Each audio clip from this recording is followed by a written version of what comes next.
we're speaking about when we came to Midbar Sinai in the second year, the Jews were counted. So I think Alan asked were they counted directly or with the Machzah Shekel. So if you look in the second pasuk regarding the counting, although it says L'Gugolosam, Rashi himself says Suas Rosh Kol Adas Bnei Yisrael L'Mishpachosam. You should count the heads of the Adas Bnei Yisrael according to their families. L'Mispar Shemos, according to the number of the names. Kol Zochel L'Gugolosam, every male based on the head count. So if you take a look in Rashi over there, L'Gugolosam, Rashi says Al Yidei Shkolim, Beka L'Gugolos. It's only through the medium of the shkolim, that's the Machzah Shekel, which was Beka, that was the amount of silver per head. So L'Gugolos means when they count the heads, it's always the Machzah Shekel per head. That's how they did the head count. So it wasn't directly. I don't remember yesterday who mentioned it. Was it you or Ernie? I don't remember who mentioned it. Alan, okay.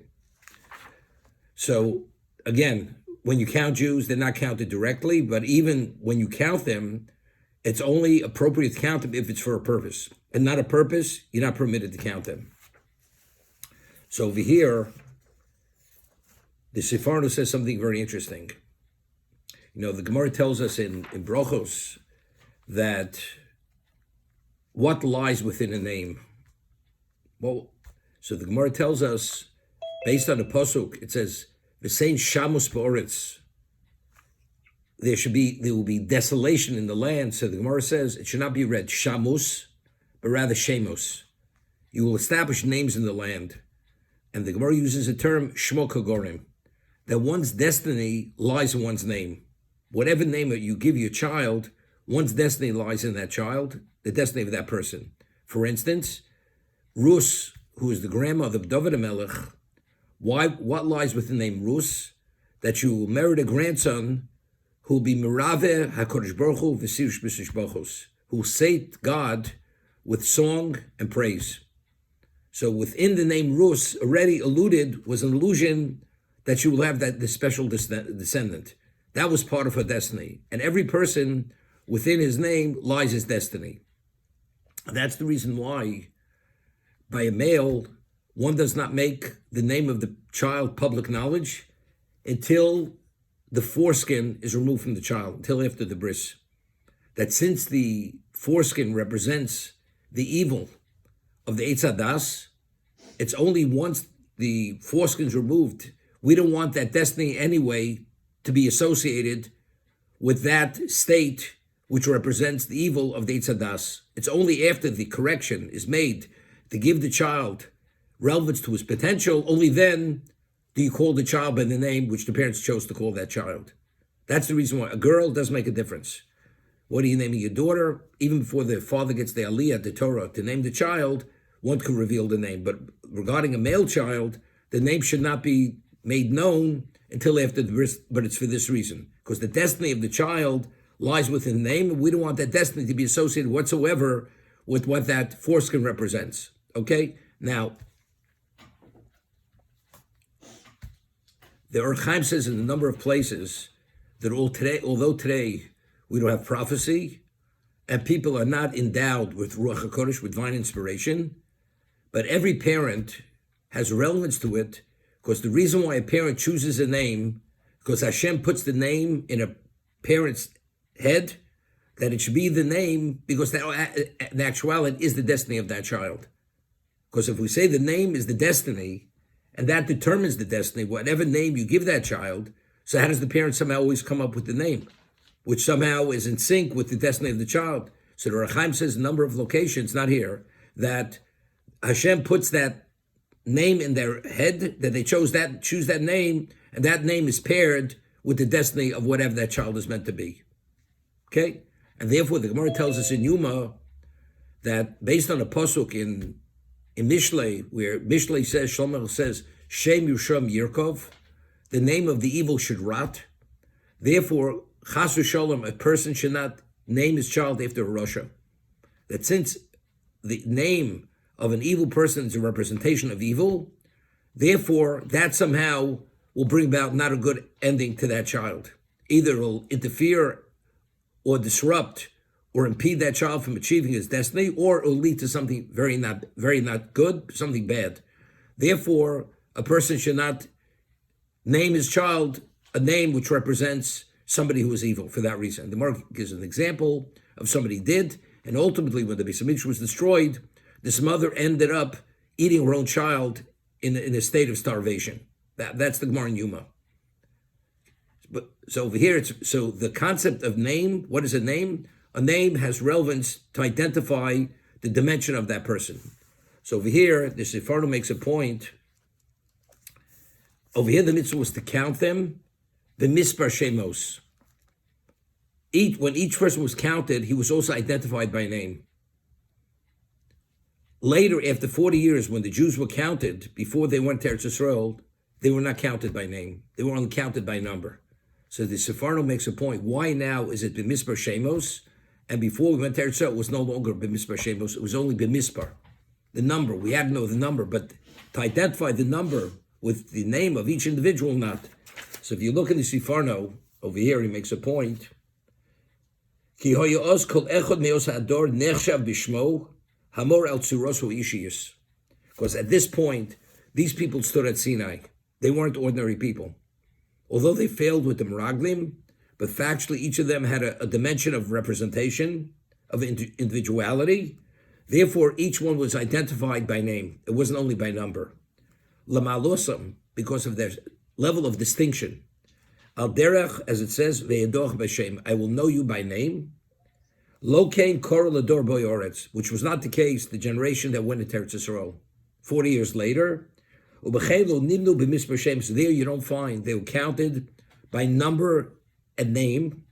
Those niskru zelosi rosh mishpachos umispar ishim. It speaks. It only mentions the heads of the families and the number of people, but the people themselves are not identified by name. Vimzeh hodia, and through this the Torah is making known shoisa hakavono shoosam ha'ishim atzum yichyu v'yushu oretz. Why over here are the people, or the Torah identifying by name? Because it wants to indicate that these people initially, if they wouldn't have sinned, each one individually, in his own merit, he had a right to inherit the land. And none of them would have actually died in the what? In the wars. There would have been no casualties in the wars. And we'll see later, Sephardo says there wouldn't have been a war. They would have just gone in, taken over the land. But because of the Chet Meraglim, therefore they were subject to the laws of nature, and therefore it was more conventional. The conquest was more conventional. Okay? So here, he says something phenomenal. Sorry, Rabbi, before you go on, but didn't they die? They died in the desert, though. These people. No, that's because they failed with the Meraglim. Right, but they were also. Wait, if they wouldn't have failed with the Meraglim, this is what they would have been. But because they were so great, that's why the claim against them was so serious. That's the understanding. But the Sephardo, you look at the first one, it says something interesting. Sephardo has another approach. When we came into Canaan, there was a mitzvah of Los Chai Kol Neshama. We had an obligation to annihilate all the nations of Canaan. Like there was a mitzvah of Amalek, Mocho Timche Zecher Amalek, they have to be obliterated. Every member of the Canaanite people, if they were identified as one of those 7 nations, they had to be annihilated. Los Chai Kol Neshama. None of them were permitted to live. The question is why. So if you take a look in the Sephardo, the first one, he says... What pasta? First one, Beis, Sephardo Beis, he says, why are we counting the Jews now?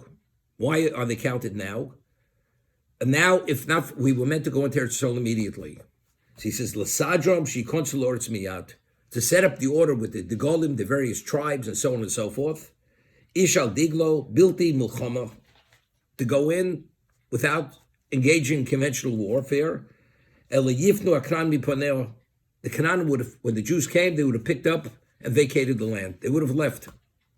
Moshe osuk tzosam, Shahid, Ba'omro, as Yeshaya says, there were some of the nations who just picked up and left. So he says over Ubekilkul HaMeraglim, this is it. But because the Meraglim, they failed. The 7 nations that were in Canaan, they continued to perpetrate evil in Canaan. Yeah? They had another 40 years to perpetrate evil. And that's why they had to be annihilated. If we would have gone immediately, they did not have that level representation of evil yet. Therefore, they wouldn't have to be annihilated. But because they continued to sin for another 40 years and they maxed out on evil, that's the reason why they had to be annihilated.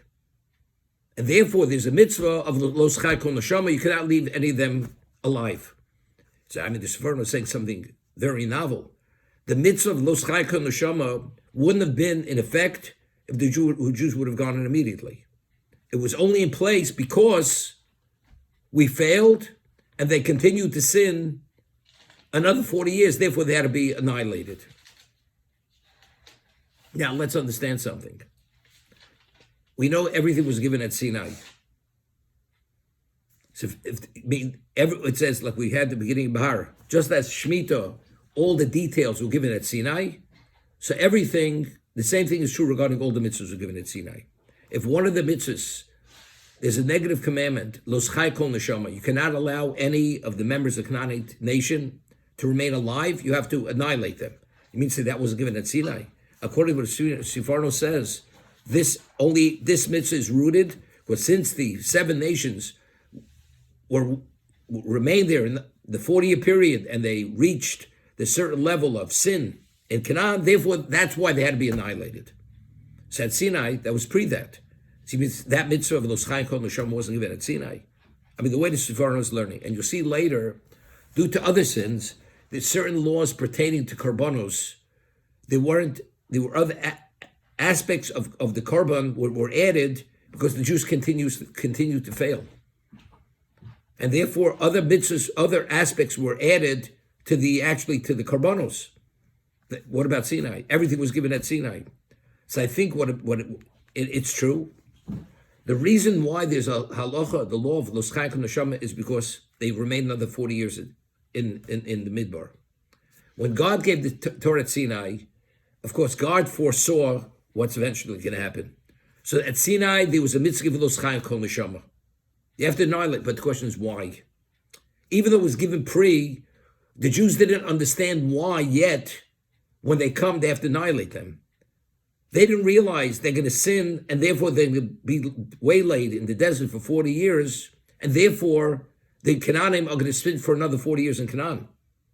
Therefore, they deserved. It was given then. Why? They had no idea why.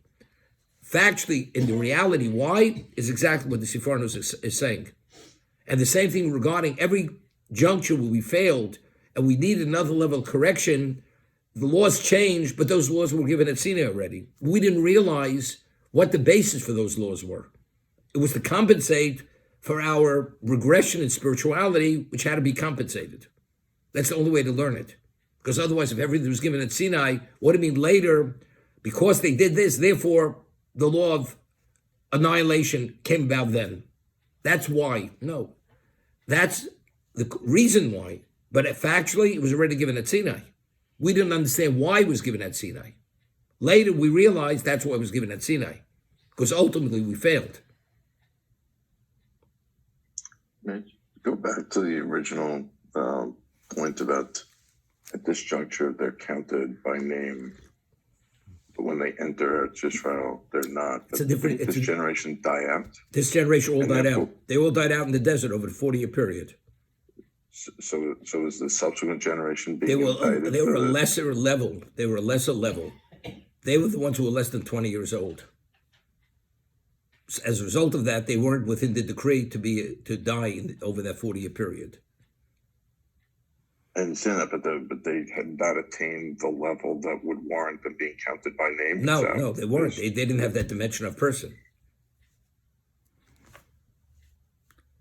But it gives you an understanding why they deserve to be annihilated, why they deserve to die. If you're ready at that certain dimension of person, at Sinai you were 20 years old, which is already a full mature person who assumes responsibility, and you have that dimension of person, and you've experienced and seen so much. As they say, how did you mess up? How do you see it so wrong? Even to consider, to take the ominous interpretation of the Meraglim, the 10 over the 2, over Yeshua and Kolev. Therefore, it's unforgivable. It's only because they were at that level. Rabbi, I know you mentioned that we count with Machzit Shekel because the essence of the Jew is spiritual, not physical. We don't want to count them, but what's inherently wrong? No, wait. No. What you say, you're not quoting me accurately. No. That's happened before too. Well, we only count for a reason. It's two separate. We only count. If we're going to war, you count. I understand. Wait. Now, it's a separate question. Why are you not permitted to count? Right. The person What's inherently wrong? Because I know as a gabbai sometimes you come in, you say, Baruch atah Hashem Elokeinu melech haolam hamotzi lechem min haaretz. We have a minyan. And then Alan doesn't serve the bread. That's what kind of host he is. Okay. It sounds like it's really a subterfuge for counting. I mean, I'm counting. I'm just using different words. Counting. I am counting. You could count directly. It's only to be cognizant that we don't count. Factually, you're counting them. You are counting them. Right. What's inherently wrong with the count? So even if you count for the right reason. Wait. Good question. So there's a Seforno that discusses this, and he explains when he speaks about originally the Machzah Shekel, that when we count through the medium, the Machzah Shekel, and that's why it says, what do you use the Machzah Shekel for? To buy the communal offerings, which is a kapora. Nobody's record is perfect. Everybody has an imperfect record. So if that's the case, why isn't the record prosecuted? Because Hashem doesn't allow the record to be prosecuted. When is the record prosecuted? If a person is individualized and say, and therefore the Gemara says in Brachos, if a person says the Shemon Esrei, and he feels that since he prayed so well, he deserves to be answered, that activates kitrug, prosecution of that person. Why? Because if you really feel you're so special, the question is, who are you? Once they ask who are you, immediately that's a basis for prosecution. We want to stay below the radar. So therefore, when we individualize a person, that means the focus is on him as a person. If he's not individualized, we're part of the group. Therefore, that doesn't open prosecution. When you look at the person individually, it's you who you are, that becomes a problem. So even when you count for a purpose, we needed the Machzah Shekel because factually, you're individualizing the person. Therefore, the Machzah Shekel is given to purchase the Carbonate Tzibor, the communal offerings, to atone for whatever failing he had, and that silences the prosecution. For that reason. Beautiful. Okay, good. What I'm saying is I'm quoting verbatim the Seforno.